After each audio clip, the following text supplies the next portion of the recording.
Let's now look at the problem-solving section. Number 8.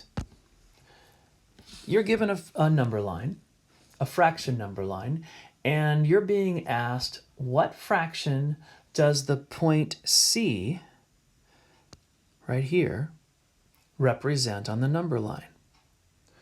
And you're given 4 options of these fractions down here, and so we need to figure out what goes here. One of these is correct. So, few things that I want you to be thinking about. Look at the amount of equal parts there are. That will help you determine the denominator, the bottom number. Then look at how far C is on the number line. That will help you with the numerator, the top line. So pause this video, give it a shot, and then when you're ready, come on back. Okay, so hopefully you first took a look at how many parts there are, and so we could say there's 1, 2, 3, and 4. So that tells me that the denominator will be 4. So let's look down here. Can we eliminate any of these?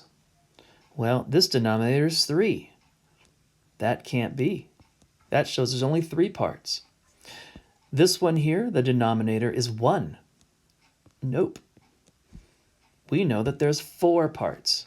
This denominator is 4. Okay, so far so good. And this denominator is 4. So we're down to these last 2. The next thing you want to do is say, well, how far on the number line is C? So we went 1 part, 2 parts, 3 parts. The numerator tells us how many parts you've gone. So this one says you've gone 3 parts. 3 out of the 4. 3 out of the 4. I think we have ourselves the correct answer. Now let's look at number 9. It says, which describes the distance between 0 and 3/6. So the distance between 0 and 3/6 right there. What describes the distance? Would this distance be described as 1/6, 2/6, 3/6, or 6/3? Pause the video, and when you think you have the answer, unpause. All right, let's take a look here. 1/6. That would tell me you've only gone from here to here. So I don't think that's correct. 2/6. That means you've gone from 0 to 1 and then to 2. That doesn't work. That doesn't make it to here, right? 3/6. We've gone from 1, 2, 3. That looks pretty good, but we also don't ever want to just stop there. We want to take a look at all the potential options, just in case we make a silly mistake. So the last one says 6/3. Oh, 6/3. So that would mean the thing was divided up into thirds, and you've gone 6 of them. No, because that means it's been divided up into 3 equal parts. But I can see up here it's been divided up into 6 equal parts. So this can't be right. So the answer is 3/6. Let's take a look at number 10 now. This is where you're going to do some critique reasoning. You're going to take a look at someone else's work. And this, for instance, this person named Tito. Tito marked and labeled the fractions on the number line below. Okay, what you see here. Explain what's wrong with his work. So pretend you're a teacher, and I want you to take a look at Tito's work and see if there's something wrong here. Pause the video, take a look at it, and then when you think you found what was wrong, unpause. Okay.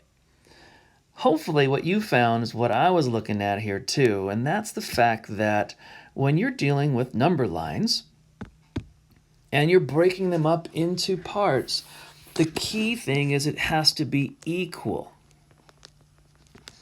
Equal parts. Just like if we're dividing up a candy bar or a pizza, those parts need to be equal. They can't be one bigger than the other. And take a look at what he's done here. He has his first fourth, so he divided up into four sections, but they're not equal. There's one, but look how big the second portion is. And then there's two, there's three, and then there's four. So we have basically this section here, this section here, this section here are the same, but man, this thing is huge in the middle here. So that's the problem. They're not equal. Moving on to number 11. Some more reasoning. You're going to look like as a teacher. This one is Marcus. Marcus drew a number line, and he ordered the fractions on the number line. Now I want you to look at this and explain what's wrong with his work. Take a close look, pause the video. When you think you found it, come on back. Okay.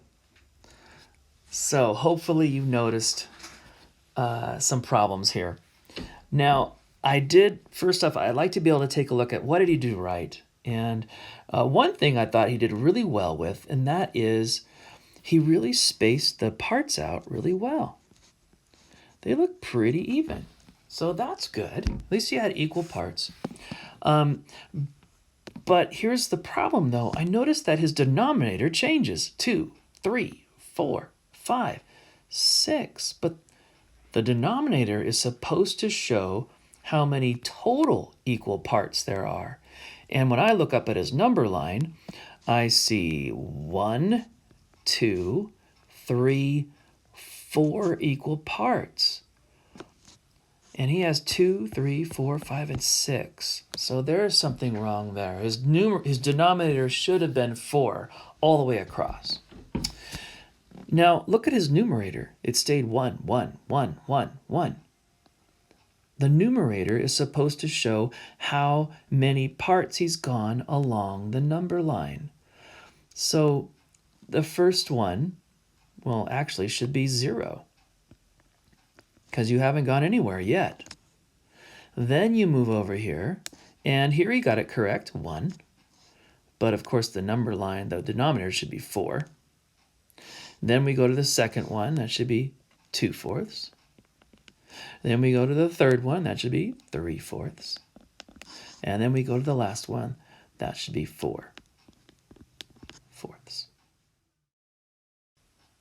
Now let's take a look at number 12. You're going to write to explain.